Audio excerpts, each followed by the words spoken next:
అతనే చెప్తాడు చూసింది ఎట్లా జరిగింది. అసలు ఫోన్ కూడా చేసింది అతనే. చనిపోయిన వాళ్ళు మా అమ్మ వాళ్ళకి యాక్సిడెంట్ అయిందని వాళ్ళ ఫోన్ తీసుకొని చేసిన తర్వాతనే ఇన్ఫర్మేషన్ అనేది మంచి టాలెంటెడ్.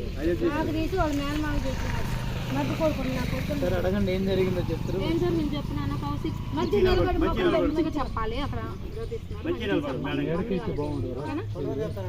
మా మాము ఏదో ఆల్రెడీ టైం పంచడండి. టైం పంచడైతే టైం వచ్చింది. వచ్చాక టైం పోయినాక మళ్ళీ గాలి కొట్టింది. గాలి కొట్టించాక మళ్ళీ మా మాము తోటే టైం పంచలేదని మా డాడీ తీసుకుంటాం. డాడీ తీసుకుంటే డాడీ కాడు పోయినాక బడిరాడ్డు వచ్చింది. బడిరాడ్డు వస్తే బడిగా పొదగాడు సాతాను అట్ట వేసుకొని వస్తే ఇవన్నీ అట్ట తప్పి వాళ్ళు లేకుండా లాడి కింద ఇస్తే లాడి కింద పోయింది కాదు. దెబ్బలు తగలేదా నీకు? మరి మమ్మీ డాడీకి తగిలిందా? మరి నువ్వు అక్కడ కారులో ఎవరెవరు ఉన్నారు నీతో పాటు? మమ్మీ డాడీ ఇంకా ఎవరెవరు ఉన్నారు? ఇంకా మా అక్క, మా మాము, మా మాదలు, ఇంకో చిన్న మాదలు, మా అక్క, మళ్ళీ మా తాత, అమ్మమ్మ, నేను, నాయనమ్మ, తమ్ముడు, నేను. మరి అందరు చనిపోయారా? 6 చనిపోయారు. నీకు తమ్ముడికి ఏం కాదు. ఈ మరదలకి ఏం కావాలి, మీ మేనత్తకి ఏం కావాలి. గుచ్చుకుంటే మొత్తం క్లీన్ చేశాడు. ఎక్కడ ఉంటారు మావయ్య? అది అసలు ఒత్తులో ఉంటారు. ఏం చేస్తాడు మావయ్య? చదువుకుంటాడా? ఏం చదువుతుంది మావయ్య? అది ఏం పేరు మామయ్య పేరు? ఎక్కడ మామయ్య చదివేది? ఎక్కడ? వెంటనే మామయ్యకి ఫోన్ చేస్తే మరి మామయ్య ఏమన్నారు? అమ్మ వాళ్ళు ఫోన్ చేసిండు. అమ్మ వాళ్ళు ఫోన్ చేస్తే నాన్న అత్తనే ఆగలే అంటే అమ్మ అవుతుందా అంటే ఇంకా అమ్మ వాళ్ళు ఫోన్ చేసిండు. అమ్మమ్మ ఫోన్ చేస్తే ఇంకా అమ్మమ్మ వచ్చింది. మరి అంబులెన్స్ వచ్చింది అక్కడికి? అంబులెన్స్ కి ఎవరు ఫోన్ చేశారు? మా అంబులెన్స్ నేనే. నువ్వే చేసావా? మమ్మీ వాళ్ళు చనిపోయిన తర్వాత అంబులెన్స్ కి నువ్వే ఫోన్ చేసావా? ఎస్ఐ గారు చేశారా?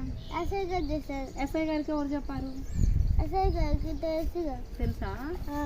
అంబులెన్స్ ఫోన్ చేస్తే అంబులెన్స్ వచ్చి మా అక్కని వేసిపోయింది. మా అక్కని వేసిపోయి ఆడ ఇంజక్షన్ చేశాడు. ఇది ఎట్లా మొత్తం కుట్లు వేసాడు. మరి మమ్మీ డాడీ చనిపోగానే ఏడ్చావా నువ్వు? కింద పడ్డా, చేతి కింద పడ్డాక వేసిన కొంచెం వేసాక లేచిన. తమ్ముడు లేపిన తర్వాత ఇంకా కాళ్ళు అడుగుని ఇక చూసిండుగా. కాళ్ళు అడిగేసరికి చిన్న పాపని నాకు ఇచ్చాడు. నాకు ఇస్తే బొమ్మలు పెట్టి ఇచ్చేసరికి ఇంకా ఆగింది. ఇంకా ఆగట్లా. ఆగకపోతే అంబులెన్స్ ఫోన్ చేస్తే అంబులెన్స్ పోయి తమ్ముడిని కూడా నువ్వే పట్టుకున్నావు. ఇంకా తమ్ముడికి కూడా ఏం దెబ్బలు తగలదు. మరి ఇప్పుడు మమ్మీ డాడీ చనిపోయారు కదా, నీకు ఆ విషయం తెలుసు కదా. ఇప్పుడు నువ్వే డేర్గా ఉండి అమ్మమ్మ వాళ్ళ దగ్గర నువ్వు ఉంటూ తమ్ముడిని మంచిగా చూసుకొని నువ్వు మంచిగా చదువుకోవాలి. మరి ఓకేనా? నువ్వు మంచిగా చదువుకొని నీలాంటి వాళ్ళకి ఎంతోమందికి హెల్ప్ చేయాలి. ఓకేనా? ఏం పెద్ద అయిన తర్వాత ఏం అవుదాం అనుకుంటున్నావు? నీ గోల్ చెప్పు. వద్దు, లేకపోతే పోలీస్ కావాలి. ఇప్పుడు మీరు అక్కడ ఉండి పడిపోగానే ఎవరు వచ్చారు? పోలీస్ ఎస్ఐ అంకుల్ వచ్చారా లేదా? అలా చదువుకుంటే మంచి సర్వీస్ చేయొచ్చు. ఓకేనా? మరి మీ అమ్మమ్మ వాళ్ళని చూసుకుంటావా? మరి మంచిగా తమ్ముడిని చూసుకుంటావా? ఓకేనా? నువ్వు ఒకవేళ హైదరాబాద్లో చదవకుండా వచ్చావు అనుకో, నా దగ్గరకు వచ్చావు. నా దగ్గర చదువుతుంది మా స్కూల్.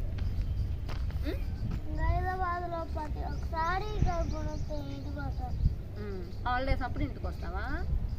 సరే, వచ్చి ఇక్కడికి రావాలి. మరి వైరా వస్తావా వచ్చినప్పుడల్లా?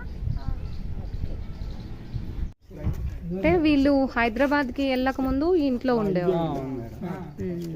ఇక్కడికే వస్తారు.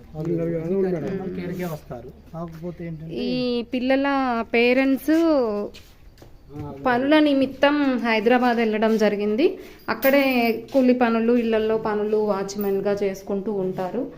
అయితే ఆ రోజు ఫంక్షన్కి అటెండ్ అవుదాం అని చెప్పి కారులో వస్తూ కారు యాక్సిడెంట్ అయ్యి చనిపోయారు. అయితే వాళ్ళు పనులు లేని నిమిత్తం అప్పుడు వచ్చి ఇక్కడే ఉండేది వాళ్ళు. ఇప్పుడు చనిపోయిన వాళ్ళు వీళ్ళే, ఆ చిన్నపిల్లల పేరెంట్స్. అదే పిల్లల పేరెంట్స్ వీళ్ళిద్దరు, అంతే కదా. వీళ్ళిద్దరూ వాళ్ళ తాతయ్య నాయనమ్మ, వీళ్ళ నలుగురు చనిపోయారు. ఇప్పుడు అనాథలుగా పిల్లలు మిగిలిపోయారు. వాళ్ళ అమ్మమ్మ గారే అస్నగుర్తి గ్రామంలో వాళ్ళ అమ్మమ్మ గారు వాళ్ళు ఉంటారు.